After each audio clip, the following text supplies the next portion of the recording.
Well, hello there. It's me, Ripper the Clown, the unpredictable cartoon character come to life. And I'm back with another rare installment of Ripper the Clown's Brush with Greatness podcast, wherein I've been digging up old interviews from the Ripper the Clown archives that I conducted years ago, never thinking that they'd see the proverbial light of YouTube. You know what I'm saying? So here's the deal, man. You're about to hear a very rare interview with WCW and WWF wrestler Max Payne. This interview with Max Payne was recorded in or around 2001 on one of those little mini tapey devices that look like a landline phone receiver. You can put a tape into it, hook it up to the phone line, record the conversation. Yep, pretty archaic by today's standards, but 16 years ago, this thing was the shit for all journalists to have. And for some reason, Max Payne sounds fine. Sounds perfectly fine, which I'm pleased at, thank God. But me and the guy doing the interview with me, we both sound like freaking chipmunks. I even referenced the weird sound of my voice when I start the interview with Max Payne because others had noted that when we were doing interviews, they sounded really weird with the recording device hooked up. Now, Max Payne was cool with me sounding like a squeaky cartoon character, and I hope that you guys are too. This recording device broke shortly after that Max Payne interview, so maybe the chipmunk-like voices were a result of this unit gradually going out. I don't freaking know, but I just needed to verbally clarify to you that I did not sound squeaky like that back in the year 2001.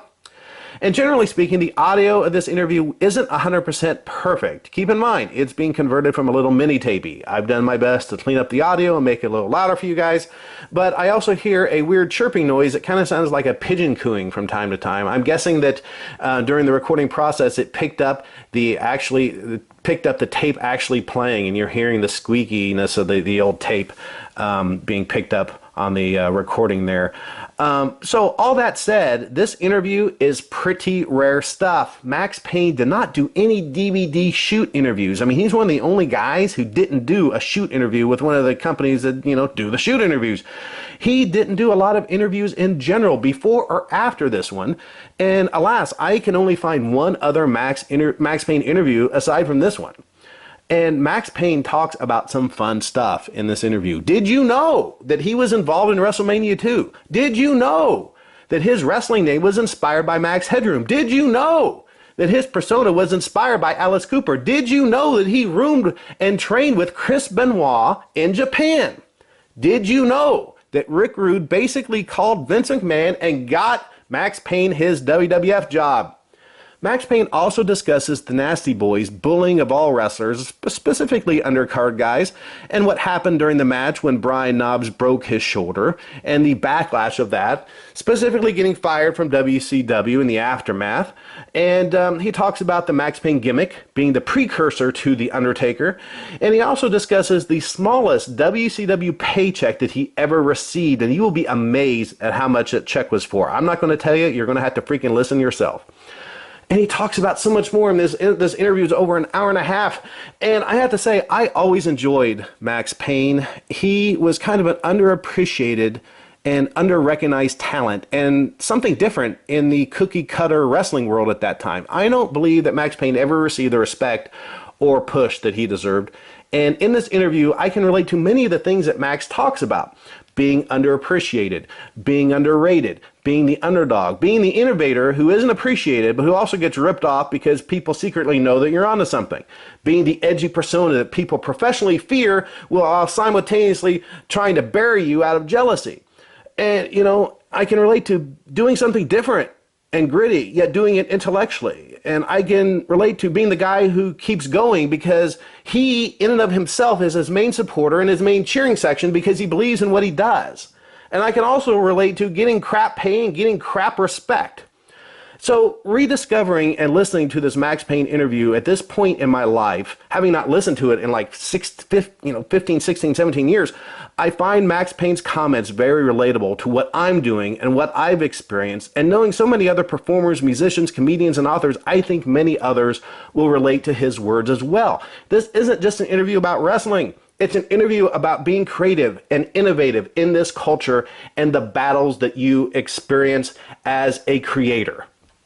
Okay, interesting side note. This interview was actually cited in one of the Chris Benoit murder books. And per my wonderful's life, as soon as I got this book in the mail, I opened up the package from Amazon and I immediately flipped to the sources page because I knew that this interview was going to be cited. Don't ask me how, and god damn it, I was right. This interview was cited, and I've never done this before with any other book, and in this instance, that whatever intuition that I have was correct because this interview was listed in the sources of that Chris Benoit murder book. Another interesting side note, in or around 2003 or 2004, ESPN contacted me asking for Max Payne's personal information. They were doing a segment about pro wrestling. They'd read my interview with Max Payne, and they wanted to interview him for the piece, but all of Max's online presence had vanished. And so thus they reached out to me for help, and I called Max and I emailed him also to get his permission to give out his personal information to ESPN. And the phone line was disconnected and the email bounced, and that's where it ended. So unfortunately, we never got to see Max Payne a part of that ESPN segment on wrestling, whatever it may have been. I'm guessing it was probably about pro wrestling deaths because that was the topic that was pretty prominent back then, and that was the topic getting all the media attention. And, speaking of, segments and whatnot, Max Payne's movie, The Thing That Should Not Be, which was discussed extensively in this interview that you're about to hear, it was never released in any context, despite Max in the interview saying he was shooting for a specific target date to have it released for Sundance. So I guess The Thing That Should Not Be was the thing that should not be seen. And there's a trailer for The Thing That Should Not Be on YouTube. You should look it up. It looks like it's a pretty gritty account of life on the road with the WWF back in 1995. And you can't help but wonder why this movie was never released. And truly, if Max Payne released this movie today, I think it would still be a huge success. Granted, wrestling is not as popular as it was back in 2001 when this interview was conducted. But from a nostalgia point of view, people would love seeing a glimpse into the WWF from 1995. And so, I think that if he did release this film today, it would still be a pretty grand success, at least among wrestling fans.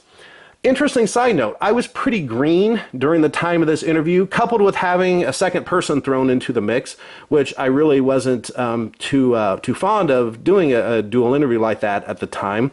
So it wasn't, an ideal situation. And listening to the interview contemporaneously, in retrospect, I would have done things much differently.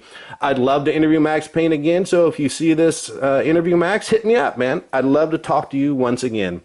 So, all that said, here we go. Ripper the Clown's Brush with Greatness podcast with Max Payne. And hey, before we get to the interview, take a second and hit that subscribe button below.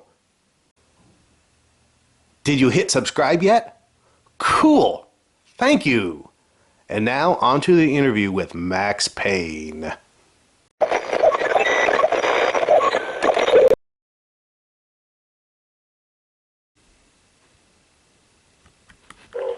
There we are running. Pardon, sorry that it sounds kind of funny on our end. I've been told it does. No, that's okay. But it's the... No problem at all. Okay. Well, I guess we could start with just how you got started in wrestling. Well, that goes back to a very young age for me. Actually, it started with amateur wrestling in grade school, actually. And then I swore actually when I was a kid, and started growing up, started getting bigger, all the coaches, of course, told me I was going to be a wrestler. And I said, no way, I'm just playing football. They all said, oh, yeah, well, if you're playing football, you're wrestling kind of thing. And I said, no way. So I ended up, the irony of all that is in high school, I ended up playing or wrestling and not playing football because they changed coaches and so on and so forth when I was in high school, and I didn't like the new football coach. And so I ended up being a wrestler and not playing football at all. And then my junior year in high school, I was coming back from a very debilitating motorcycle crash, and I destroyed my left knee. Oh. And I came back my junior year and really came back with a vengeance because I already realized how much I enjoyed wrestling, amateur wrestling then. And a movie presented itself when I was a junior in high school called Takedown, which was the predecessor to a movie called Vision Quest, and was actually an amateur wrestling movie that was shot locally here in the state of Utah, and I ended up getting a pretty major role in that movie. And so I did that basically I did that for the rest of my high school career. I actually dropped out of high school. I ended up getting married that year that I did this movie. I dropped out of high school. Had my first child by the time I just turned 17 when my first child was born, and realized after working a couple years of construction that that's not what I wanted to do the rest of my life. So I went back to the amateur wrestling world, and I wrestled for junior college in Idaho for 2 years, and then I wrestled for Iowa State University for 3 years. And I really did the wrestling thing primarily to get myself through college because I really loved the film world, which was always my goal. And so I wrestled all the way through college and put myself through college on wrestling scholarships. Moved to LA to seek fame and fortune after college. And one of the first jobs I got in LA was a job as a security guard, and ran into people that I had worked with in the NCAA wrestling world, television world with, and he introduced me to, the story goes on, and the guy introduced me to the owner of the security company, who ended up being a big fan of amateur wrestling and professional wrestling. He introduced me to Red Bastein, and the rest is history. I started off working for the WWF, building the ring and the cage, back in this would have been 85, was WrestleMania 2, so it would have been March of 86 when I built the cage for Bundy and Hogan in the sports arena in LA. And then I went to Japan, and the rest of my career started after that. So who trained you? Red Bastein, actually, the same guy who trained Sting and the Ultimate Warrior and a couple others, Steve DeSalvo and Angel of Death, and three other people. And I followed them. That was the camp directly after them in LA. So Red did, I think, 3 or 4 schools there. Mm-hmm. Brian, I think you had a question about Japan. Yeah. Let's see. You spent some time in the New Japan professional wrestling promotion. Could you tell us a little bit about your time there, the atmosphere, the fans, maybe some of the other wrestlers from the States?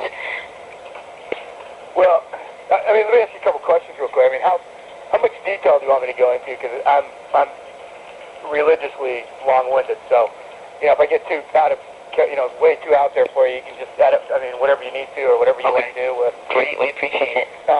And once again, I want to say to both of you, there's no question that I won't address. Okay. So you can ask. Don't feel. I mean, I don't know what guests you've had before, but KAYFABE doesn't exist in my vocabulary. So I really appreciate your time. Any poignant question you want to. So, the New Japan thing for me was, I got to tell you, the hardest moments of my life. Uncategorically, the hardest, most physically and mentally taxing moments of my life. Because I was in LA at the time. My wife had just moved down there, and I told her that, things were going good for me, and come down here, we'll get things going down here. And she moved down there, and shortly after she moved there, her mother died. So I had to move my family back to Utah, and in the interim of this, I was training and getting ready to go to Japan. And I had to leave and she was also pregnant at the time with my youngest child, which is my only daughter. And I knew what was going to happen. What happened, which was the scenario, was that they booked me to leave exactly 1 month before her due date, and I was to be home until 3 or 4 months after she was to have delivered. So as you can imagine, my wife wasn't very happy with me at that time in my life. Right. But I knew it was something I had to do.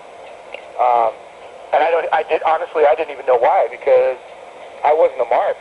I was never a mark for the business, because I was one of those guys who grew up in the amateur wrestling world. Mm-hmm.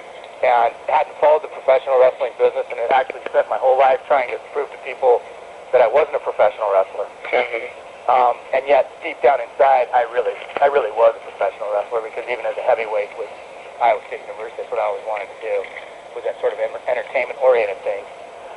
But I left for Japan, not knowing anything what was going on, and basically moved into the New Japan dojo and met my roommate for the first time in Los Angeles as I was flying to Japan for the first time, and my roommate happened to be Chris Benoit.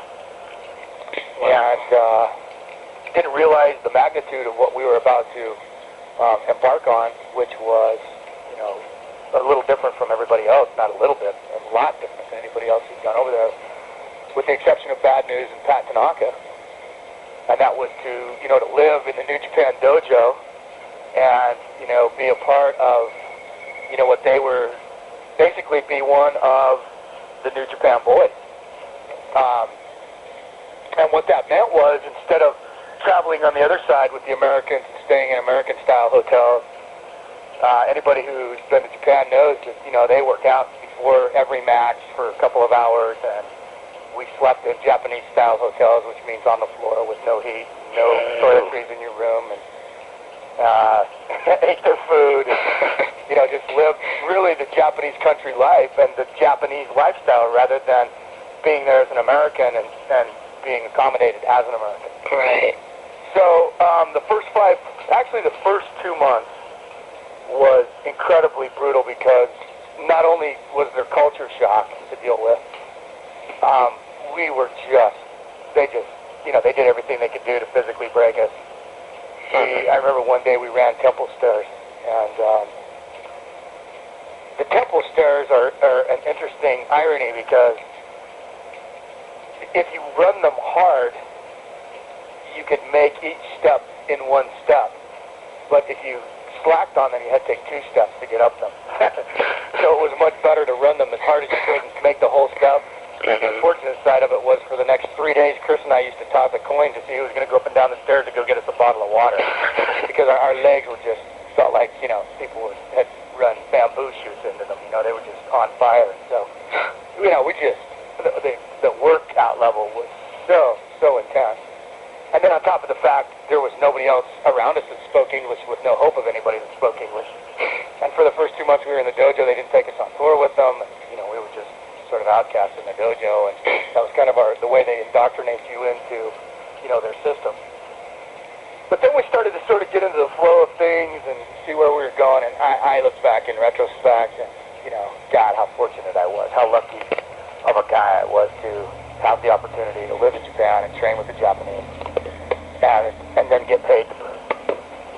So it was a phenomenal experience. It was a phenomenal place. And then I met, lots of great people, along the way. Dickie Murdoch and one of the demolition guys, Bill Eadie, and the list goes on. Bad News, who's just an incredible individual. The New Japan people, Jushin Liger, and Chono, and Hashimoto, and Funaki, and Nogami, and Izuka, and all the guys that were in the dojo at the time Chris and I were there.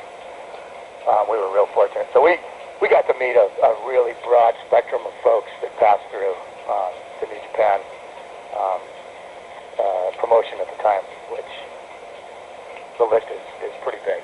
Brody came for an Inoki Live where we were there. I think it was Inoki Live 2.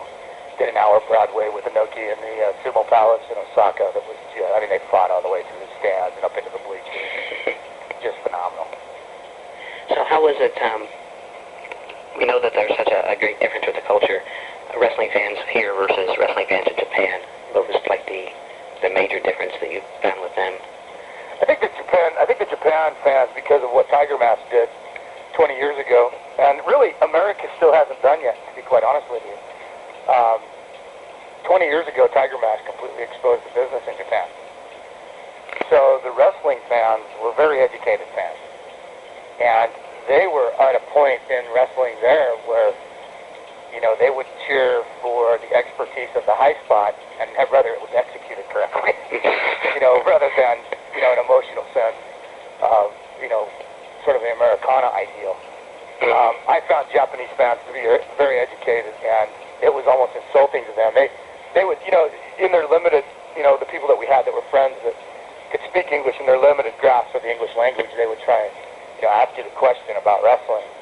But they were they wouldn't even literally ask it. They would just sort of assume that you were going to, try to cover the business. They would just talk to you on sort of a different level. And I always appreciated that, because from the beginning of my life in the business, I always thought that KAYFABE was just ridiculous. I thought it was an insult to anybody with intelligence. And so I thought the Japanese were extremely refreshing. It wasn't until I came to the United States and went to Memphis and in Nashville, I saw a whole nother spectrum of wrestling fans with just complete blind faith. Not that that's not a good thing. You know, I God bless those fans. But the Japanese fans are a little bit different. I don't want to say more educated. I just think they're a few years ahead of the game because of some of the events that's happened there on a local scale. How, like the news media has always, in the States has always kind of bashed wrestling. And from what we've heard over here, it's very respected in the media over there. Did you find that when you were over there? Well, and I think that's the reason. I think the reason for that is because, yes, of course, the answer to that is yes, of course, and I think the reason for that is because of the education level, where, okay, they've discussed it, it's been exposed, the scandals are passed, now they're on to a different level in Japan, where it's a little bit like ballet. I mean, you know that Swan Lake is choreographed from beginning to end, but that doesn't make the people who do it any less talented. And so I think the Japanese fans are sort of functioning on that kind of a plane, which is really refreshing, because then, which is the way I feel, is then the sky's the limit. And yet there's a certain naivete that goes with that, that they're also very forgiving and very understanding. And so that the fan level over there is just, it really is phenomenal. The loyalty, their devotion, and really, like I said, I just think a little bit different level of thinking, or a little different mentality in terms of the way they think about professional wrestling. And the media treats it a little differently, simply because, you know, it's been, I don't think it's near as tongue-in-cheekish as it is in the United States. Partly because the guys got to go through a dojo. You know, the Japanese indoctrination into the professional wrestling business is no different than the sumo guys, or the karate guys, or the kung fu guys, or the judo guys. You know, all of those guys go through the dojo, and when you go through a dojo, there's no BS in a dojo. KAYFABE doesn't exist in a dojo because they just are there to kick your ass and teach you lessons, you know, and make you tough. So with that in mind, you know, there's a whole different mentality, and these people understand, because I've watched. The Japanese kids in the dojo used to call them dojo runaways. They'd have 40 guys show up and want to be professional wrestlers, and after the first day, there wouldn't be any of them left. They'd all leave because they were just so beat up and, you know, weren't going to make it through the dojo. So that's a big issue, I think, in terms of the way people and the media and people respect the business. Where did the name Max Payne come from? Well, it actually started. It actually started back in Max Headroom days, who was the protege for Coca-Cola in the mid-'80s. And I actually, before I loved Max Payne. I thought the show was great, or Max Headroom. Excuse me. Did I say Max Payne? I actually meant Max Headroom if I said Max Payne. Max Headroom was the spokesperson for Coca-Cola in the mid-'80s. And prior to that, I had done a show called Bob Uecker's Wacky World of Sports. And Uecker's Wacky World of Sports was one of those, it was an outtake show, you know, like America's Funniest Home Videos. But the guy who did the show, the producer, his guy's name was Rasha Drakowitz. He was always looking for funny little anecdotal things to do on top of the funny video they had to go with the show. Now Bob would introduce them, and we would do different things from different parts of, you know, different locations in exotic Southern California. And one particular time we were doing something, he came to me and he said, you know what, I want to do a deal for the next week's show where you're a wrestler, and then we have like the Beast from the East come in, but I'm going to find the littlest Indian kind of character I can find to come in, but all he has is the magic glove.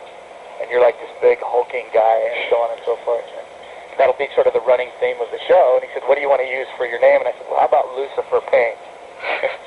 And he goes, wow, that's pretty intense. So that should, you know, so it was just kind of a character fun thing, you know. Then I started thinking about Lucifer Payne. I thought, well, that's a little bit extreme. What am I going to do? And at the time I was thinking about my name, a commercial with Max Headroom came on.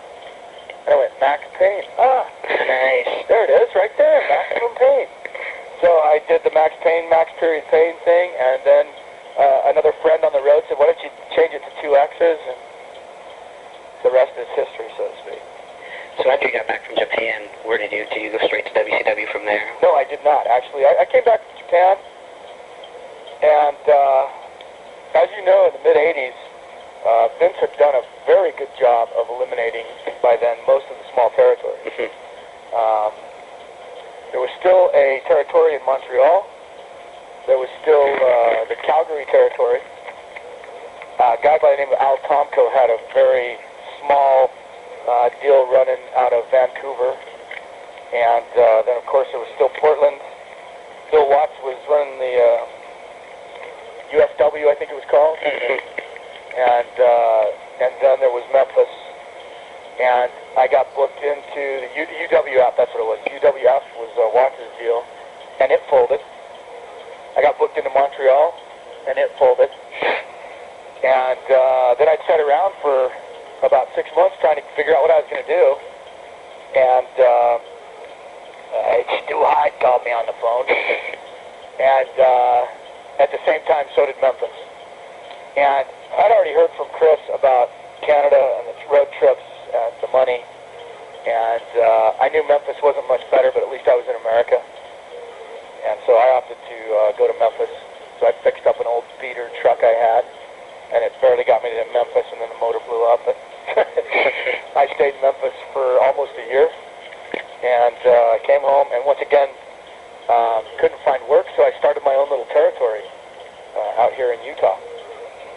And I did that. We had a great time with that. Some really good guys out here, and one of my favorite guys was a guy by the name of Louie Spicolli.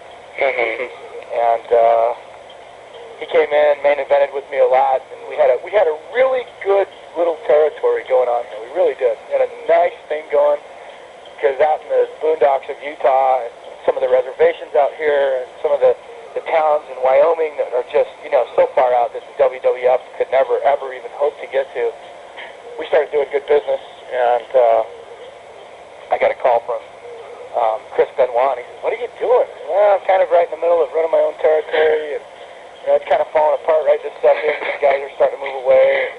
I don't know what I'm going to do. And he said, "Well, why don't you go to Germany? If I get you booked in Germany, you want to go?" And I said, "Well, I'll tell you what. I'm almost sure I have a job with WordPerfect, which is, if you know what it is, it's basically Microsoft's version of Word." And they were actually one of the first word processing companies in the United States, and it started here in Utah. And I said, I'll tell you what, Chris, if I hear from them before WordPerfect gives me a job, I'm going to take whatever comes first and chalk it up to fate. And I got the ticket to go to Germany literally a half an hour before WordPerfect called to give me a job. Wow. So I went to Germany, and I was there for 2 seasons. They actually did the Buffalo Pedersen character there. It's funny, no territory I went to, with the exception of Lawler, who took it way over the other edge, would let me do Maxx Payne. I remember New Japan got mad at me because I told him I wanted to be Maxx Payne. He goes, "No, you're Peter." Sakaguchi told me, "No, you're Peter. You're not Maxx Payne." They wouldn't let me do that. I went to Memphis, and Lawler just, painted 666 on my forehead and sent me into Satan. So I should have stayed with Lucifer Payne there. But anyway, I did Maxx Payne in Memphis. Went to Germany. They wouldn't let me do Maxx Payne. And then came back from there, and, basically Bill Watts was running the WCW at the time, and he loved amateur guys, people with that shooting background. And saw my gimmick, videotaped my gimmick in a couple of my matches in Germany, and the guitar playing thing. Flew me down and gave me a job. Speaking of Watts, we've heard through Foley's book and other people, Jake Roberts is one of them who paints Watts as a tyrant. How did you feel working for him? Well, in fairness, I can't say a bad thing about Bill Watts. The guy gave me my job in WCW, and then shortly after I got my job, he left. And then, the guy got me a good contract in WCW, and he walked out the door. Now, it didn't do me any good with the future bookers in the WCW, because I was in no way, shape, or form part of any clique in the WCW. I just didn't fit in with any of those guys. Partly because, they all viewed me as this psycho freak who, wore black, long black hair, black beard, wore black clothes, had black T-shirts, wanted to play the guitar and do the wrestling thing at the same time. Wanted to do interviews different from the old style of interviews, which was the traditional wrestling interviews. Wanted to be a little bit more intellectual in my interview process, and so on and so on. So I just didn't fit in, I just didn't fit in there. But Bill Watts just, allowed me to do that. But the clique, once Bill had left, the clique didn't see any value in what I did there. So, then I went to WWF, and Bill showed up there for a while too. And I thought, all right, man, I'm going to have a chance to, really succeed here because Bill's here and going to do something with the WWF. And he left there before he got to do anything. So I can't say a dang bad thing about Bill Watts because everything he ever did for me was good. So, I couldn't call him a tyrant because I never got a chance to know him long enough to say, hey, he's a tyrant or not. So all I can do is say thanks to Bill Watts because the good jobs I had in the United States were not necessarily a WWF job, but the WCW job was absolutely because of Bill Watts. I believe your first pay-per-view match in WCW was against Dustin Rhodes, is that right? Yeah. How did it feel being on a pay-per-view for the first time? Was it? Oh, I was overwhelmed. I really was. I wasn't prepared. I've watched that match in the interim since. I have to say, really, and partly because that's, with this movie coming out that I've got, I want to make it clear to people, one of the things, from the time I got in the professional wrestling business, even though I loved the actual, I loved and hated the physicality of the wrestling thing at the same time. And what I mean by that is I always envisioned, by the time I got to the wrestling business, I'd already been a wrestler for 13 years. I'd already been an amateur wrestler for 13 years, and I was beat up then, because amateur wrestling is the toughest sport as there is in the world. I mean, the only one tougher is professional wrestling. I really believe that. And so by the time I got to the professional wrestling world, I was tired, I had a big family. I really wanted to get into the wrestling business and quickly move to a behind-the-scenes or a Jesse-style position in the wrestling. Jesse, nobody will ever remember Jesse Ventura as a world-class wrestler, as a great wrestler. Everybody looks at Jesse because of what a phenomenal announcer and behind-the-scenes and in front of the camera guy he was. Right. When you think of Vince McMahon, you don't think of him as his wrestling prowess. He had made his mark someplace else in the wrestling business. The owner and innovator. Pat Patterson, as great a wrestler as he was, he's still known for his incredible virtuosity as a wrestling idea guy. And I always believed that's where my strongest suit was in the wrestling business. So I really wanted to gravitate, towards that as quickly as I possibly could. So my focus always was how to get out of the ring and get behind the scenes, or behind and in front of the camera, and not be taking bumps. I really wanted to move into that realm. So from a wrestling standpoint, my goals and motivation were always towards that direction. And so therefore, when I get into my first pay-per-view match, there was just, on top of the fact that I didn't know anybody. I wasn't, I'm one of those, I'm such an outsider in the sense that, I wasn't a clique guy. I didn't have friends in the wrestling business, blah, blah, blah. The match with Dustin. And on top of the fact, the WCW put me in the biggest hell situation you could put me in that night.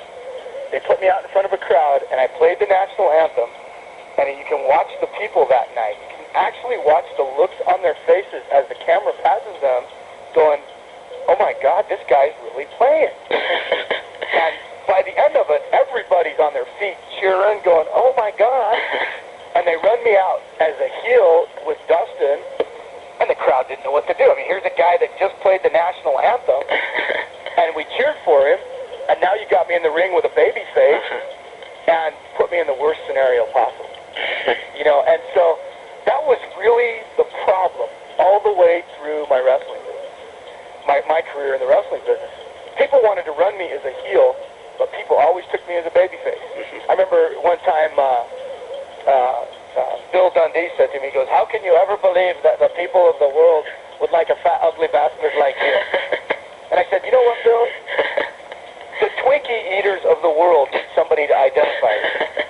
I think I'm the Twinkie eaters guy. I think I'm the guy who doesn't, live, eat, breathe, and sleep the gym, but still am just a big badass. Who, in this situation, is a musician as well. So I was kind of in that kind of category from the beginning, and I knew I was fighting an uphill battle with my gimmick. In retrospect, it's almost comical now, that what I was doing just happened to be, 7 years ahead of what ended up being the most popular mentality of professional wrestling ever, which was sort of, I remember Marcus Bagwell wearing pink tights. Marcus would never don any pink tights now. Everybody has got sort of the grunge heavy metal look now.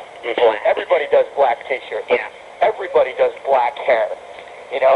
Kevin Nash, those guys and all those guys, I was doing that eons and eons before that stuff started happening.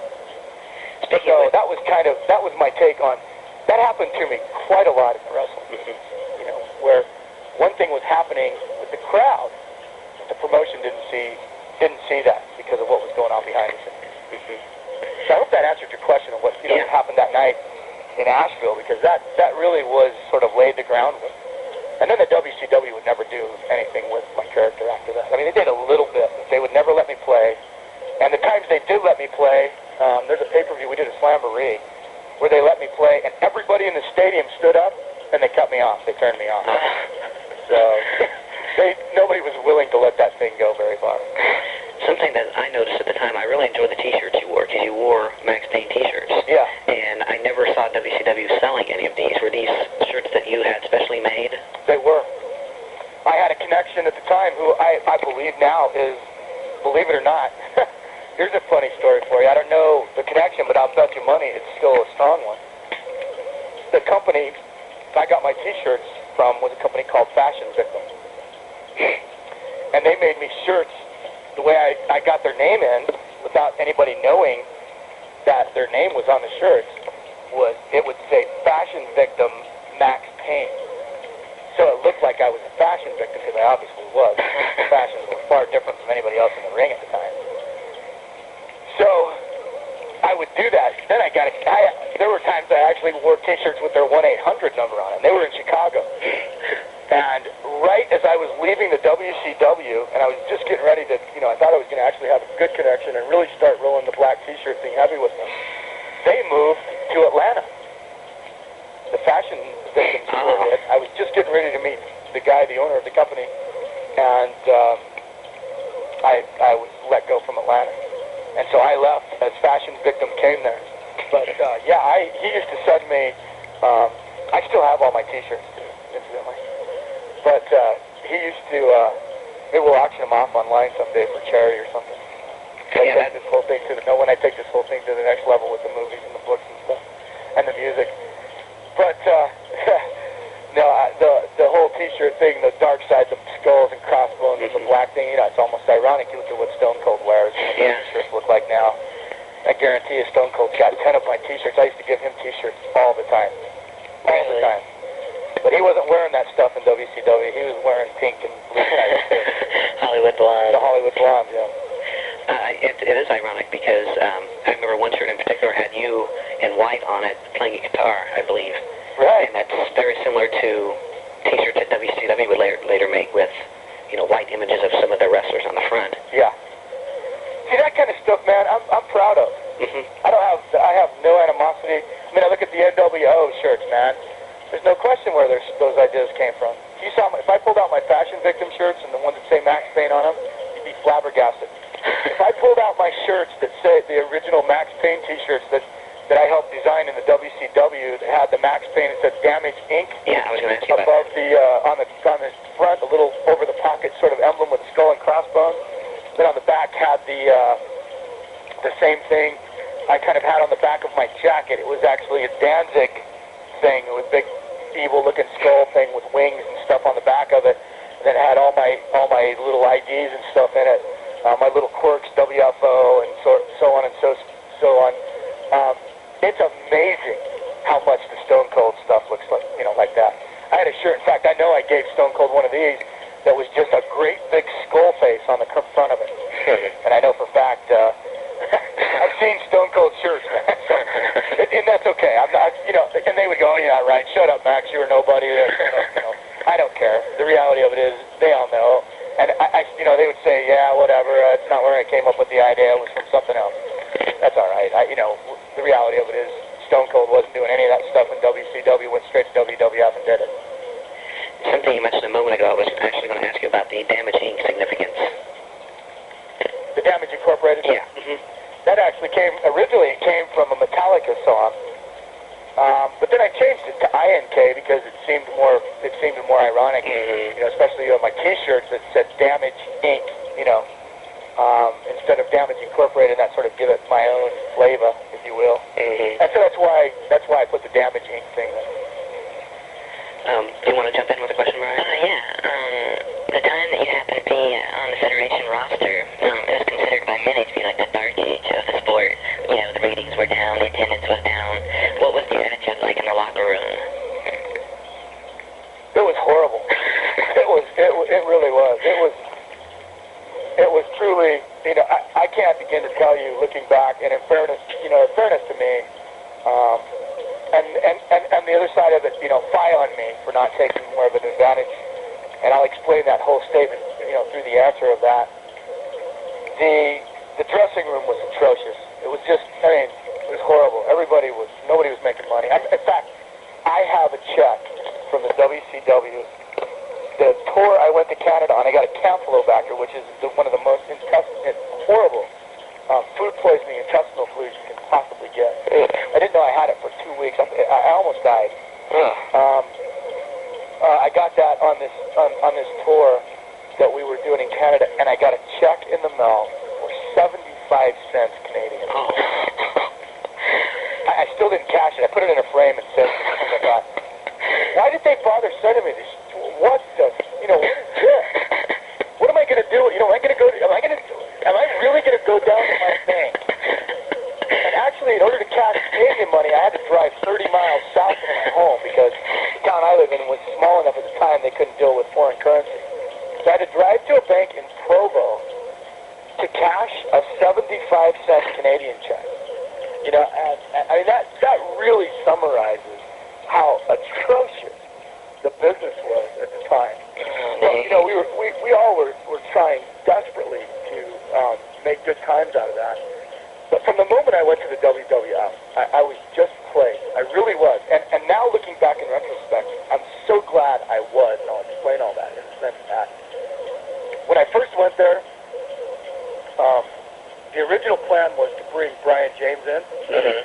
And Brian was going to start with Jeff, the whole liaison between, because I wanted Brian to go there and get things started because we were going to do the band thing. We had a band, my own band called Living Insanity that I'd written all the music for. We were going to release the CDs, and was on board, everything was going great. Brian was going to go there and get things started, then I was going to follow him behind. We were going to show the connection, and eventually he and I were going to hook up. The band was going to happen, and we were going to warm up pay-per-views, start our own record company, and Vince was on board with all of that. And from the time I got to the WWF, I was plagued with one thing after another. The first thing that happened is I went to Mississippi. We were wrestling in a casino in Mississippi, and I hit the ropes. The top rope broke. I flipped upside down, lit outside the ring, and tore a hernia. I had already had kind of a mild hernia, and just completely tore an inguinal hernia out, and had to have double inguinal hernia surgery shortly after that. When I came back at WrestleMania, I started trying to get back in shape and get back in the ring mode. And, like I said, all along, guys, I was telling Vince, I just don't want to be in the, use me as an announcer. Special, no, you've got to be a wrestler first. Okay, so I tried, and then I got the Campylobacter, and on top of the fact I was addicted to pain pills, and all the downers, and everything else that went with it, and it just, Brian got busted for pot, 3 times, whatever. I got busted for pot once. When they fired Brian the first time, they let him cut him loose. I was on the road doing promo. I mean, literally that morning, I was doing an hour AM radio promo for the WWF, putting the card over, talking. They use me all the time to do that stuff. JJ called me and said, just so you know, Daryl, we let Brian go this morning. We don't know what that means for your future. I'm like, you tell me that while I'm in the middle of a 20-day run on the road? What kind of human beings are you? I'm 100 bucks in my ass for you? And you're going to fire me because the other guy got busted smoking weed? What the hell is going on here, And that was towards the end. That was when, for some reason, they decided to let me. I think the only reason I went on this last tour is because a couple of people ended up canceling out. And that's when I went on the tour to Europe, the heavy metal tour. And because I was a filmmaker, had the insight to take my camera with me, and that's when all of this happened. You said you were sort of like the outsider, sort of the outcast, and all the cliques and everything else, and you had like the opportunity of being like with both, companies. Who really kind of stood out? Like, who did like all the other wrestlers sort of defer to? Like, was there some wrestler that just everybody just kind of like, I don't know, I don't want to say followed. Well, whenever you're in, and this will, I hope this answers your question. If it doesn't, forgive me, and No problem. and if there's anything I missed, just ask me, and I'll tell you whatever you need to know in terms of that. But I think if I guess your question right is, who were the cliques, basically? Right. Who were the people that were being followed? Well, in the WCW, it's a given to be a part of the clique. You have to be a part of the Flair world. Mm-hmm. And the Dusty world, because Dusty was the the one with the pen, with the stroke, and baby, it was you. So it was all, in WCW, it was Dusty. You had to be a part of the Dusty realm in some fashion or another. And in the WWF, it was there was kind of this two-camp thing in the WWF, which was the Shawn camp, Mm-hmm. and all the people under him, which at the time was Diesel, Scott Hall, Right. Triple H, all the people that were kind of underneath, that umbrella. Taker always had his own clique, but was a very exclusive clique, usually just included Charles. Mm-hmm. So Taker was always off in a world by himself and never really did much to foster the careers of other people. And then there was the Bret Hart camp, And then there were just the guys who were the solid old-timers who would go along with the clique just to go along with the ride, which were guys like Davey Boy and Lex, so on. But the cliques were the Shawn kind of mentality, and the Dusty and the Flair and the Sting, mentality of the WCW. Did that answer your question? Yeah, absolutely. Back on WCW, you had a feud with Johnny Giovanni, had a feud with Vader for a time. What would you consider your favorite feud while you were there? Oh, it's definitely with Mark. Johnny was I just had such a good time working with him. I really did. I love Mark. I don't know what he thinks of me. I just know I had a blast working with him. We went through a hell of a lot together. I enjoyed every moment of the rehearsals and stuff, getting ready to shoot him with the bad blaster and all the things that went down, leading up to that and after that. We really had a little bit of an opportunity to do some stuff. And they were trying to push Johnny, and they were trying to figure out what to do with him. And so I'd have to say Johnny definitely in WCW. In terms of moments in WCW, definitely Cactus, working with Cactus against the Nasties in Chicago. I didn't like working with the Nasties because those guys are pretty much assholes who don't care about the personal safety of anybody they work with. And, I could go into extensive detail, and that'll be your choice, but I enjoyed the United Center thing we did. However, it was extremely horrifying. And like I said, any details you want on that, I'll give you after I get done with that. At WWF, I really didn't do anything. I worked with Bob Backlund a bunch in WWF, and quite frankly, I had a blast working with Bob. And I worked with Louie in WWF at the end, and that was awesome. Actually, the next question I had was about you teaming with Cactus, especially with the Nasty Boy style of match. At the time, that was rare. It was a hardcore match, and at the time, did you ever foresee that style of match becoming such a staple in wrestling? Because I knew it, man. It was funny because that wasn't the first hardcore match for me.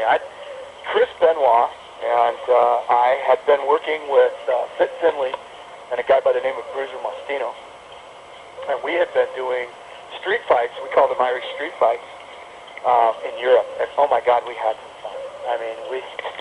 We fought all over the buildings, outside, inside, in the beer tents, and we did it all over the place in Europe. And then when we came here, somebody, I think it was Mick who came over to Europe while I was there, as well as Owen Hart, some of the other people who were coming in and seeing the matches we were doing in Europe at the time.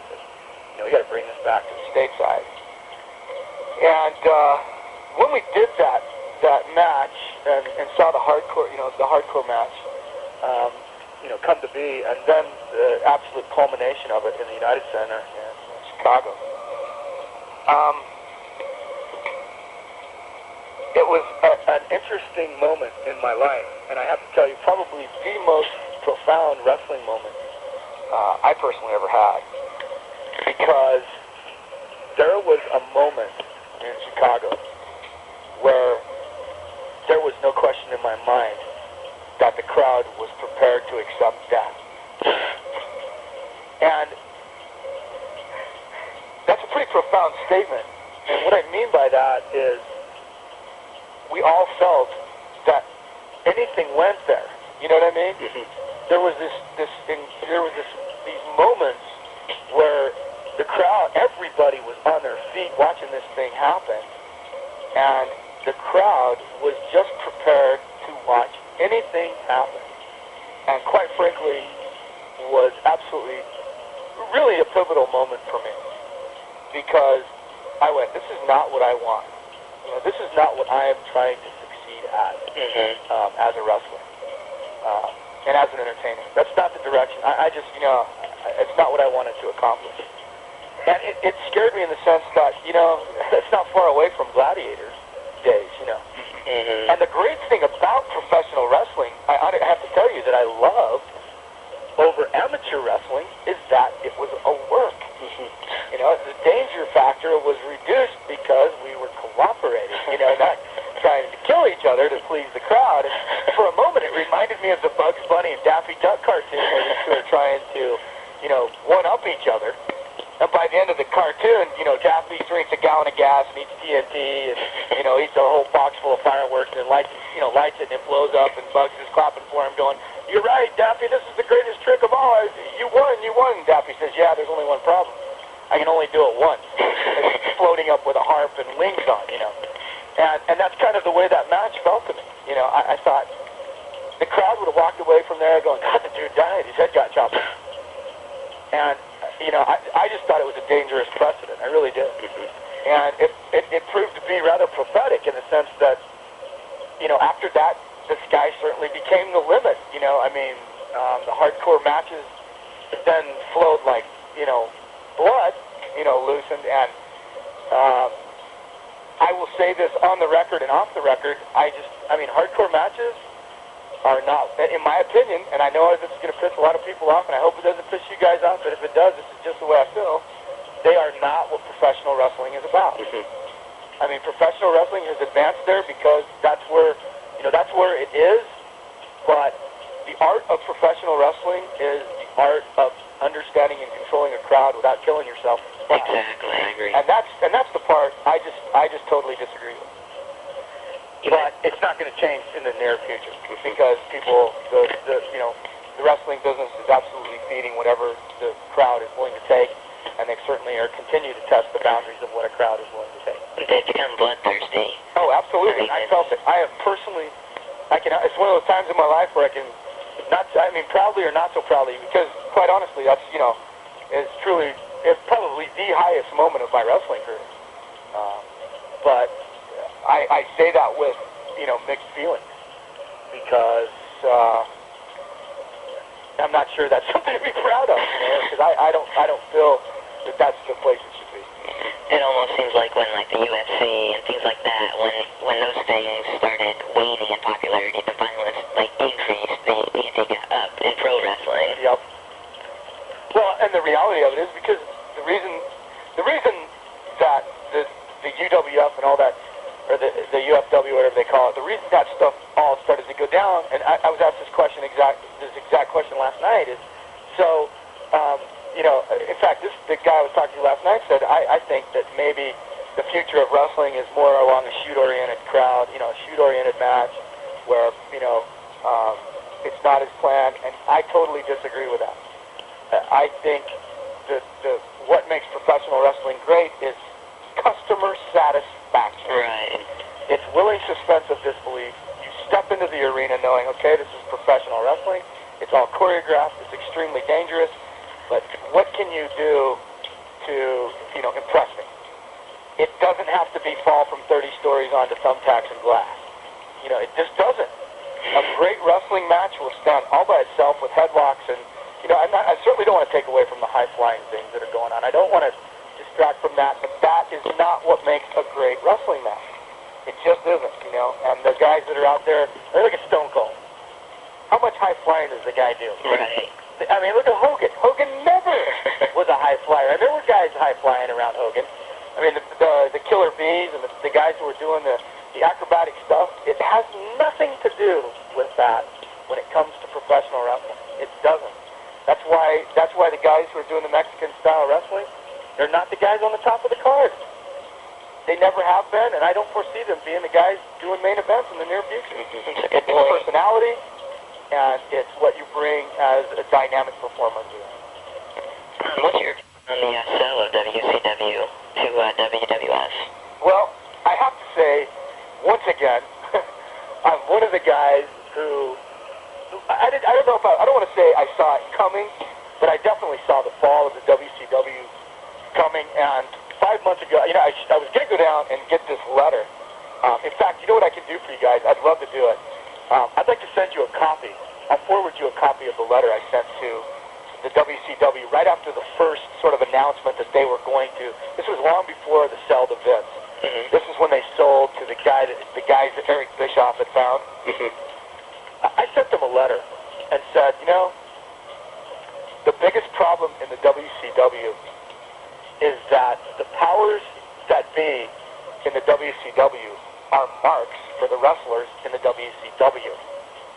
And until the controls of World Championship Wrestling is turned over to people who have the courage to care about what the fans think and not what the boys and the jabronis in the dressing room think, guys like Flair, guys like Kevin Nash, guys like Scott Hall, that are back there making the calls thinking they understand the wrestling business and know how to book matches and keep fans interested.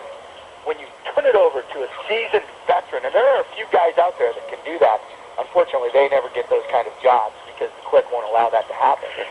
But until you turn that over to somebody like that who doesn't care that Flair isn't on top because Flair doesn't sell tickets anymore, that people aren't coming to watch Ric Flair because the guy should be in a geriatric ward of a old folks home, for God's sake, not on professional wrestling on Friday night, and truly should be this poster boy for the fact that no wrestler should be able to get in the ring past the age of 45, and it's not going to change. Your business is not going to get better, and until you're willing to make that move to a promoter who doesn't care about scratching his own back and putting the belt around his strap to satisfy his own ego, your business is going to fail. And I said, so anybody who at the WCW who would be interested in talking to me further about this, I'd love to talk, but I'm sure it won't make it past Eric Bischoff. And I know it's hard to believe, but I never got an email response back from that. They never wrote me a letter back. That is surprising. I'm ecstatic. I mean, because I think WCW now, unfortunately, it's in the hands of the competition. Vince will make it work. Let's not kid nobody. I mean, he's the greatest promoter on the face of the planet. Vince McMahon, unconditionally, unparalleled, is the greatest wrestling promoter in the history of professional wrestling. No question about it. And he'll make the WCW work by doing exactly what I just talked about, by getting rid of all the guys who people are tired of seeing at the top and putting new faces in there and starting it fresh. And from what I've heard, that's what he's already started to do. Yeah, if you would like to send that along, we can include that with the interview. Yeah, I will pass that down to you because I'd like people to read that. I finished back in, I believe, November or January, long before the sell went down. So, I've published it, please. Okay, fantastic. We appreciate that. I can give you my email if you have a pen handy. I don't. You want to just send me an email? Okay. Send me an email with the address where to email me. Okay, is that the email through your site? Yeah. Okay. Or you can send it to me at tiny@maxpayne.com. Tiny@maxpayne.com. Okay. T-I-N-Y. I think that's the email that I initially mailed you at. Right. It came back with the name Heel as the... Yeah. Okay. The reason for that is because, as you can imagine, I have been inundated with emails, and I'm the craps at typing. There's no way I can even come close to keeping up with the volume of mail that I've been receiving, and so I've got somebody else helping me respond. I read every single email. Okay. I print them out physically. I read them, and then I and then I write on them what I want to respond, and then I have people helping me respond. Okay, I'll mail you my address then probably tomorrow. If you send it to Tiny, it comes directly to me. Okay. And I'll have it. Do your kids, do they watch wrestling? Well, they're fans. Yeah, of course, they're still fans now, and, you know, they were the biggest fans on the planet when their dad was doing it. Of course. The most loyal, faithful fans in the world. But they've been through the downside with me, so they're realists, you know, and they're completely smart to the business. They speak carny. They, you know, they just grew up with it. I'll tell you what, I got a second to the oldest son who's 6'3", 265 pounds, and just was a state champion wrestler this year. Wow. Is actually foregone all of his scholarship offers to go on the road with his rock and roll band. Wow. Pursuing the athletic world, he's going to go take 5 years and pursue the rock and roll life. Actually is the drummer for the band that did the song for the 3-minute promo for the movie. It's a band called Kairos GP6. And the song that I used to edit the preview to is their band. What was the name of the band again? Kairos, K-Y-R-O-S, Okay. GP6. And they have a website, kairosgp6.com. And I've got about 10 other bands I'll end up using in the soundtrack for the movie that are all bands that I've worked with locally, and then my own stuff as well. Something I wanted to touch on because you mentioned it earlier was the Nasty Boys. You mentioned bad incidents with them. What are some, if you could state like 2 or 3 of the worst incidents you believe, you know, happened with them, what would they be? Well, it's funny because the Nasty Boys for me is a double-edged sword, because in the same breath as some of the worst incidents of my life happened with them, some of the funnest and most intense happened with them as well. The worst incidents happened, and most people don't see this because they only saw the manifestation of the end of this, was the times that they intentionally set forth.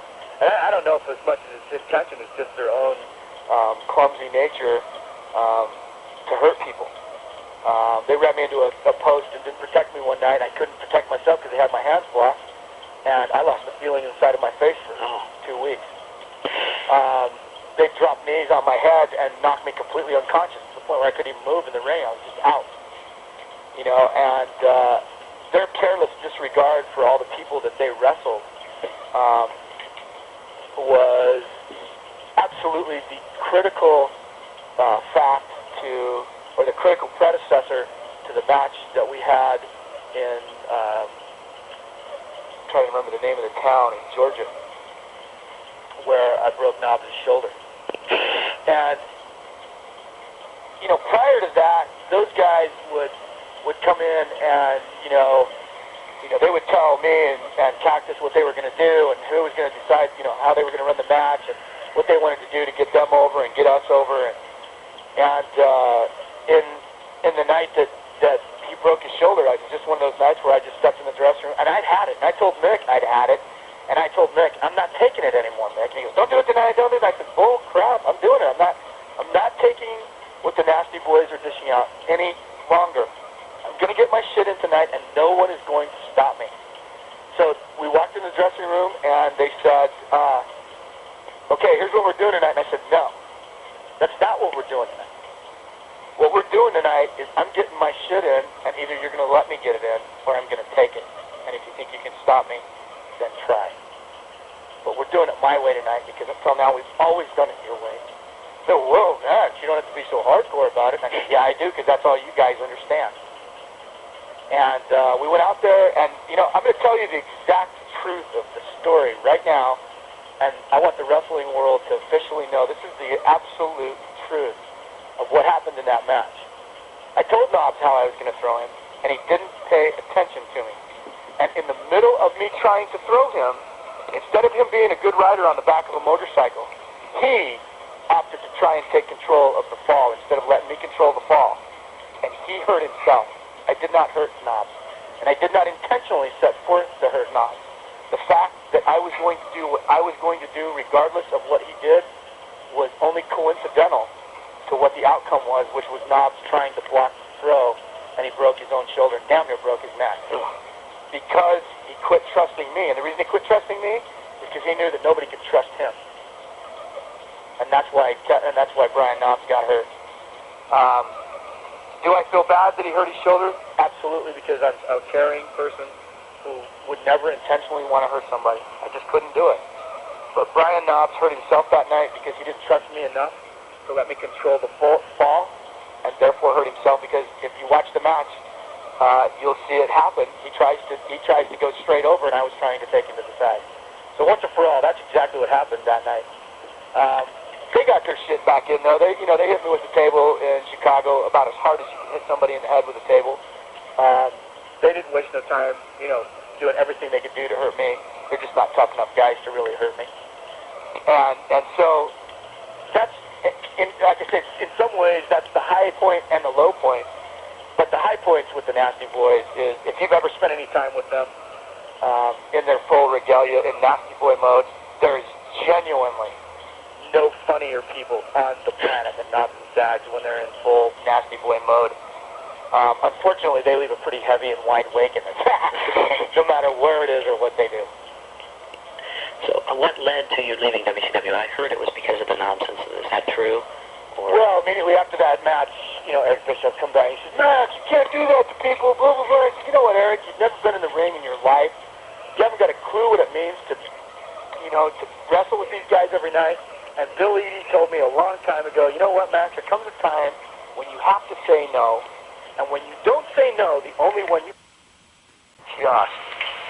just literally spent, their whole life force from that moment where I was with you was to bury me. And did a good job of it. And I don't care. I really don't. I mean, what did they bury me from? It doesn't matter. I look back at it in retrospect, and it was difficult. And they said some incredibly damning things about me. But I'll tell you what. The greatest moment of all of that was when I've said this before, and I'm going to say it again now. I never sat in the dressing room with the cliques. Whenever we'd go to shows, whenever we were at center stage, whenever we were in Florida, I'd always sit with the job guys, because they were the realest bunch of guys I've ever met. They were all just trying really hard to get in the business.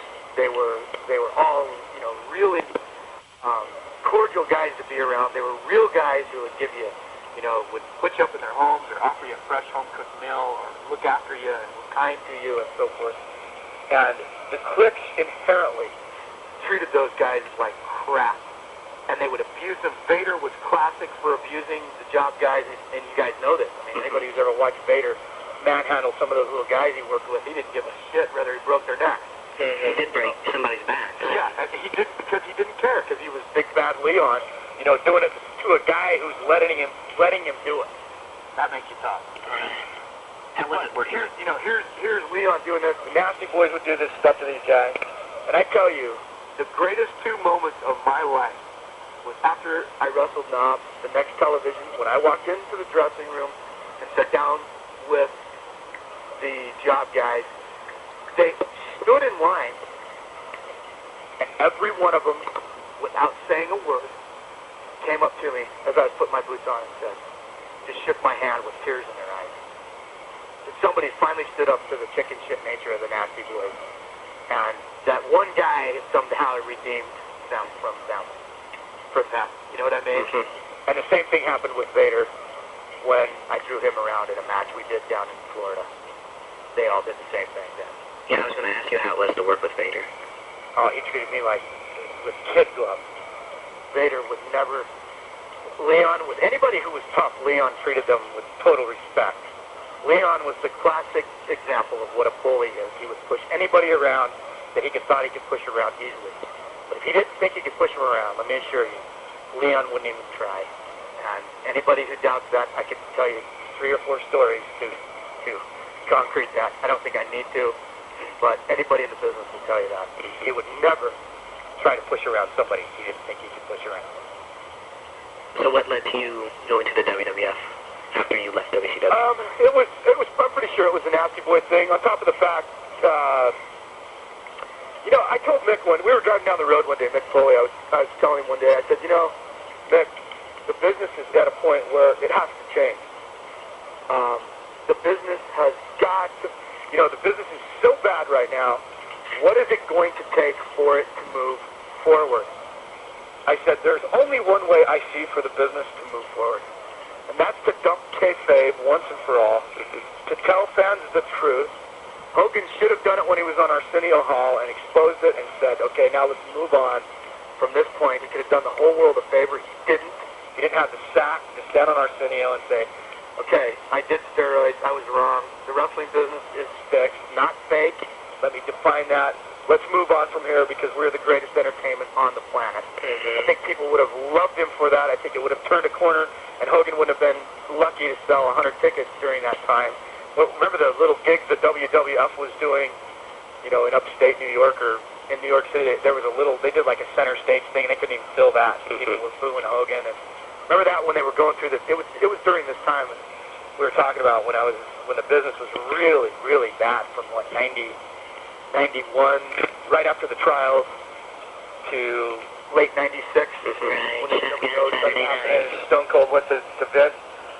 I told Mick, we were on the road one night, and I told Mick, I said, you know, Mick, until the wrestling business does this, until they set kayfabe aside and expose the business so that the question of whether it's fake or not is completely eliminated from the vocabulary of people, the wrestling business cannot move forward until people can come in, sit down in a seat, and willingly suspend their disbelief and say, okay, I'm here, entertain me. And I'll never forget Mick going, you know, Max, you're wrong, dude. That's what's wrong with you. That's what's wrong with you, and that's what's wrong with the business. Too many people know the secrets. Too many people. And I said, Mick, that's backwards thinking. It can't go backwards. It cannot go backwards until it's moved as far forward as it can. And people, let's give wrestling fans enough respect. They're more educated than that, and they deserve to not be treated as though they're ignorant. Let's give them the respect to say they're smart enough to know when somebody's pulling a punch, for God's sakes, in the ring. They're smart enough to understand that professional wrestling is not an amateur wrestling match. Thank God. That's what makes it different. Amateur wrestling is boring unless you have a PhD in understanding what amateur wrestling is. I mean, I've watched amateur wrestling matches, and I mean, the classic example is the Rulon Gardner match. I mean, nothing happened in that match for 6 minutes. I mean, that's not what people come to. I mean, I love wrestling. Don't get me wrong. I love amateur wrestling because I've studied it my whole life. But to an outside guy, why are these guys even tired? They've been standing facing each other for 6 minutes. And unless you know why they're tired, it doesn't make sense. And so that's the part of wrestling people want to see. And I'll never forget Nick telling me what a fool I was for thinking that way. Well, obviously, he doesn't feel that way anymore. You know, he's century talented. I've actually heard him speak almost verbatim the same thing I'm saying now. And I know for a fact Vince McMahon, when I sat in Vince McMahon's office in the WCW, when I left WCW and went there for the first time, and I told Vince this exact thing I'm telling you now, and I told him the willing suspense of disbelief mentality, he quickly adhered to that. And shortly after that started running the promos in the WWF where he started exposing the business. Not just because of the reasons of kayfabe, and to bring it out, but there was also the issues of the athletic commissions and getting out of paying them by saying the business was entertainment. So. I read that Rick Rude was initially the person that got you into the WWF as well. He actually was. I had a house up in Marietta, Georgia, on the north side of town, and Rude and I were you know, God rest his soul. There was something so incredibly unique about that man. You know, he just had some qualities that, he had the old-timer qualities. He was a very progressive, new thinker. And I'll never forget, he came to my house the morning after I got fired. He came over and he says, hey, Max, what's going on? And I said, they just cut me loose. He said, what? I said, yep. The WCW just cut me loose. He said, hold on a second. He picked up his cell phone. He punched in the button, pushed send. He said, hi, Beverly. I mean, he knew the chick's name, for God's sake. At this point, hi, Beverly. Is Vince in? Good. Can I talk to him? Thanks. Vince! Rick Rude here. Hey, how you doing? Hey, listen, I got a guy you need to meet. That was it. That's exactly how it happened. And Vince flew me up, and we talked. He flew me up 3 times. The third time I brought Brian with me. We went down into the bowels of one of the arenas, and we sat in front of Bruce Pritchard and Shane and Vince and sang a song. They called me the next day and said, what are we going to do? What do you want us to do? And I said, get Brian to work. Get him going. Let's get this thing rocking and rolling. I'm ready to do whatever you need me to do. And I could not convince them. I begged them, literally begged them to let me be Maxx Payne. That was actually one of our questions. I literally begged them to let me continue being Maxx Payne, to let me continue doing the Painkiller. And once again, I never believed that I would be able to convince them, you know, of my own personal strength, but I couldn't do it. I couldn't get through to them. Partly because I had a gimmick that was so different, you know. Nobody ever did a gimmick like mine. Who still have it to this day. Who came up with the Man Mountain Rock name? They did. They did? Yeah. I hated it. Absolutely hated it. It didn't fit me. I didn't like the mentality. I didn't like the music. I just didn't like what the direction they took it. I wanted to stay on the dark side. I wanted to stay, you know, doing the things, you know, I was doing the, you know, I've got pictures on my website. If you don't believe me, go look at them. I was doing dark before Taker had even donned his first pair of shorts in the business. Go to my website, go to the Memphis thing. In 1988, I went to Memphis and did Max Payne with the full black robe, Motley Crue, paint, makeup, black hair, black gloves. It's really ironic how much I look like, how much Taker. And I'm not, you know, hey, it's Undertaker, for God's sake. I'm certainly, let me be real clear, I am not trying to say in any way, shape, or form that The Undertaker stole my gimmick. But I also am trying to say The Undertaker obviously looked at my gimmick because he followed me in Memphis as the master of pain. Because I was in Memphis as Maxx Payne. I left Memphis, he came to Memphis as the master of pain. So he obviously knew who I was and knew what I did and knew what my image was there. So, you know, there's obviously some connection there. But I love doing the dark thing and did it from the beginning, partly because I grew up loving Alice Cooper, and that's always what I thought, you know, would sell in the wrestling business. Unfortunately, I was just 10 years before I was supposed to do it, I think. At what point did you, is your movie The Finish Should Not Be, is just you know, filming life on the road? At what point did you decide you were going to do this? And at the time, did you foresee it being a movie, or were you just doing it for yourself? Well, originally, I got to tell you, I originally did it for Vince. I wanted video proof of the reaction I would get in Germany, because everything we tried in the United States had failed, and it wasn't just because of me. You know, everything we had tried to make happen with the rock and wrestling connection with me in the United States had failed, and a lot of it was out of my control. You know, a lot of the things, like I said, I wasn't Maxx Payne any longer. I was Man Mountain Rock, and they put me in a lot of situations that I was so uncomfortable in that I couldn't let the real me shine out through, which was the Maxx Payne character. And so, initially, I took my camera for two reasons with me. Part of it, and I got to say this in fairness, is even now, I'm not sure why I was as adamant and vehement about taking it with me as I was. I don't know. I think, once again, I'm going to give credit to my roots as a filmmaker. I just knew that first of all, I'd never seen anything like that in the, you know, there was no, I mean, there wasn't even a thought of a video that looked like that in the world. Anywhere. This was in 95, so this was 3 years before Wrestling with Shadows or Beyond the Mat came out. And I really wanted people, first of all, I wanted to prove to Vince that my gimmick was over in Europe, and that if we just perfect it and hone it, we could make the thing work in the U.S. That was the first thing. And second of all, I wanted Vince, I wanted to be the first guy to carry a video camera in the ring and document from the wrestler's perspective what it was like to look at them, being fans. As well as I really wanted to have a documentary. I thought, you know, what a great chance for me to shoot a documentary of behind the scenes of wrestling, you know.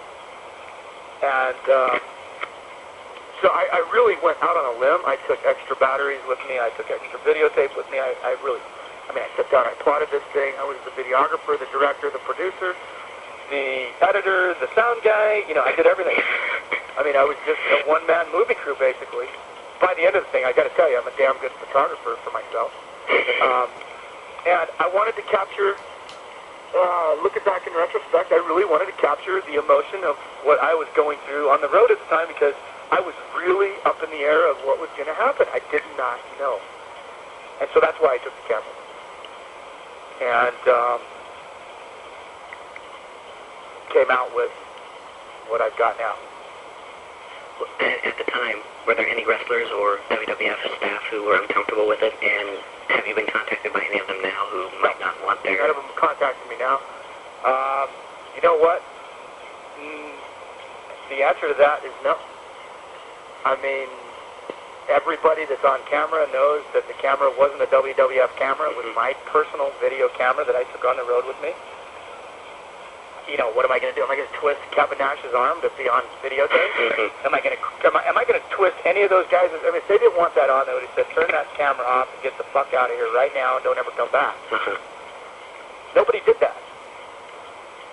With the exception of Bam Bam, he'd say, turn that fucking camera off, and then he'd play to the camera for the next 15 minutes. So that meant nothing. You know, and the WW, I mean, all the agents knew I was doing it. I got them on tape, for God's sake. And Tony Gurria and Rene Goulet, I got them on videotape. When you see the whole thing, Tony Gurria tells some of the funniest, he tells some of the funniest jokes ever on videotape. You know, so the answer to that is, you know, the WWF, you know, just nobody, hence the reason I think it's so profound. Hence the reason I think people will line up in the droves, by the droves, to come and see it. Because there are some really incredible moments that go on in this thing. And that's the reason why I'm at the point where, man, I got to get it out.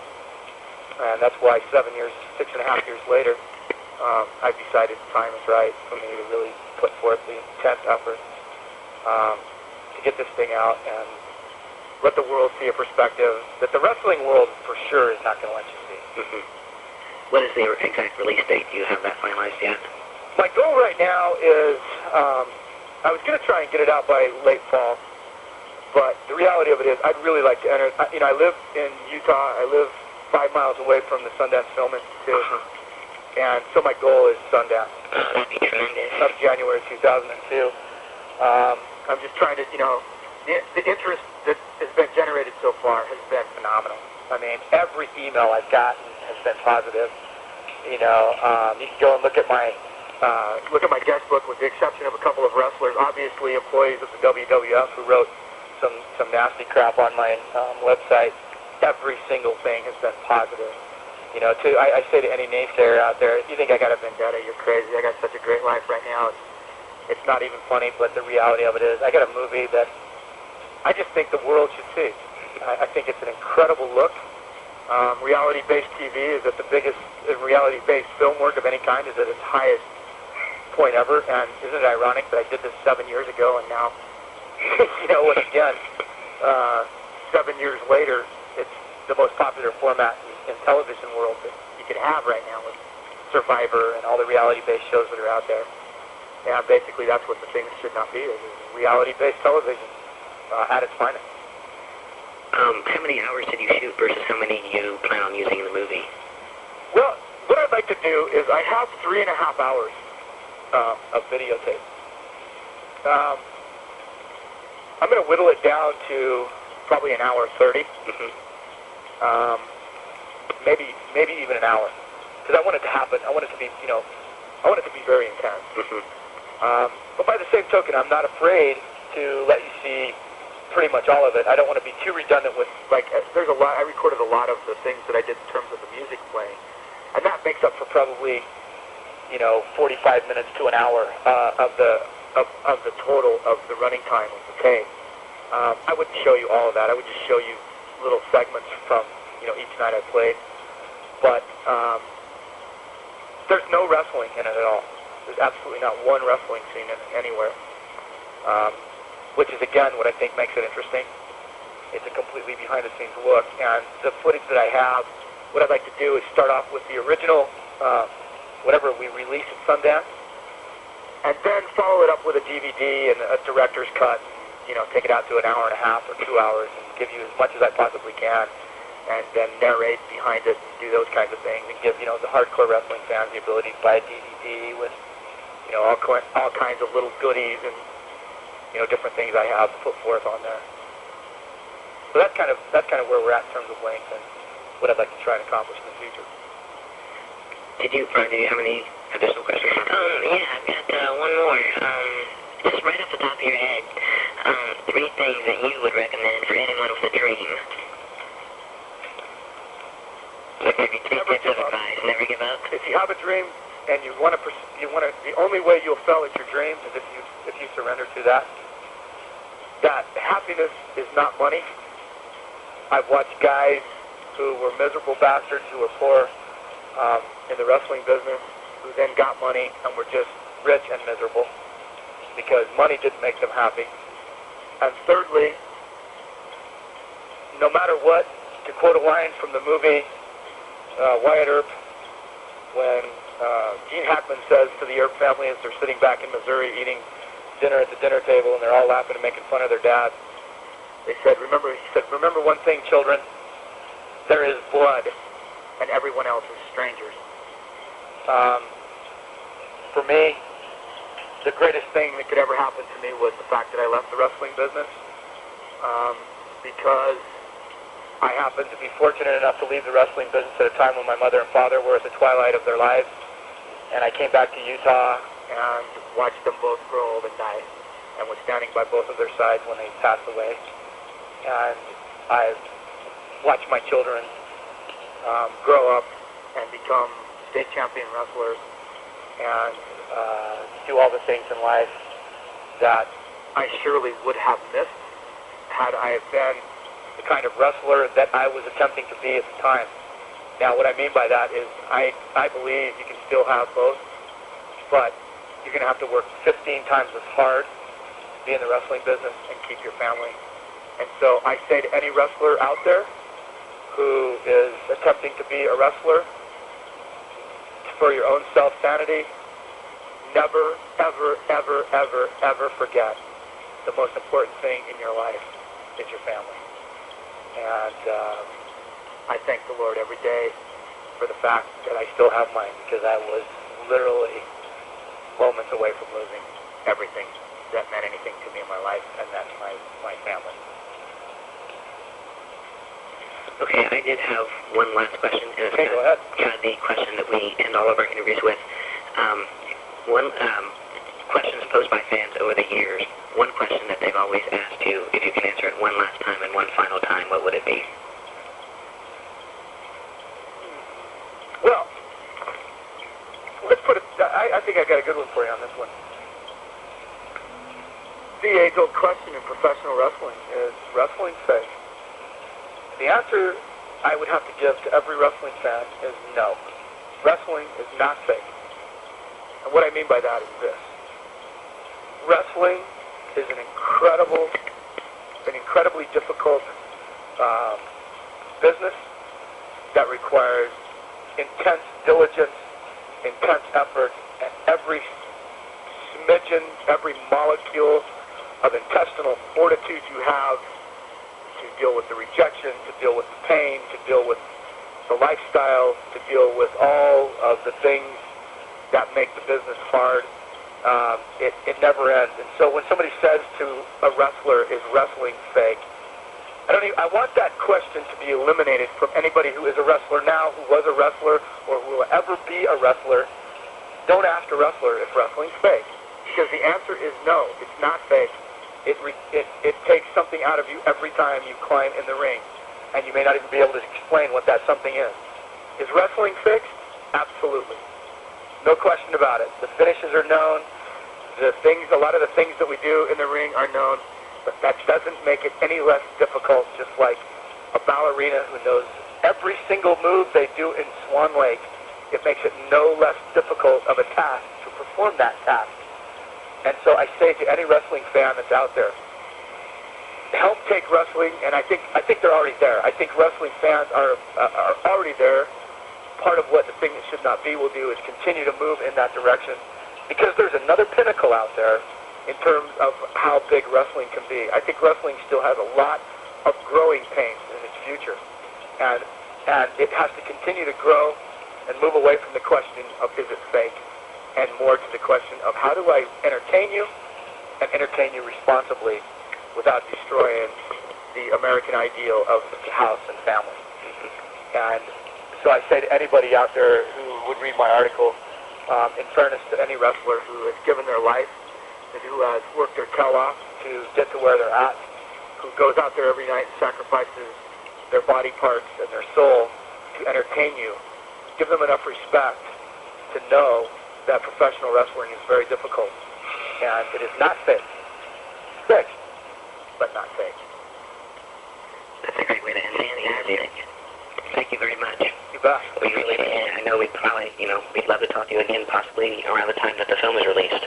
Great. Well, let me assure you guys, I got a lot more coming. Okay. I can't talk about all of it because this is one of those times in my life where I'm going to be selfish about what I tell people about what I'm going to do, because in the past in the wrestling business I have been stolen from relentlessly. So this time I'm not going to do that, because I have a whole other thought process on the burner. And once the movie comes out, we'll go to the next level, and I'm sure we'll want to talk again once my book comes out. Oh, excellent. So I have a book that I want to try and release by the summer of 2002, which will come immediately after the movie. So. Tremendous. Okay, I will email you. Probably I'll just email you my address later on tonight. The name of this interview, it's an online thing, right? Yes, it's a website, and as soon as I get the transcript typed up, I'm hoping by probably late tomorrow evening. Cool. But I will mail you the link as soon as I get it up, and I'll include the. Yeah, if you'll just send me off your address ASAP, then tomorrow. Okay. I will fax you back that letter that I sent to Eric and the WCW, because I think it's pretty prophetic, and you guys will get a kick out of it. Okay, and you can send that on email, right? Yeah. Okay, excellent. Okay, well, thank you very much. You got it. Very enjoyable talking to you. I enjoyed every second of it. Okay, we did too, I know. Thanks, guys. Okay, take care. Bye. Bye.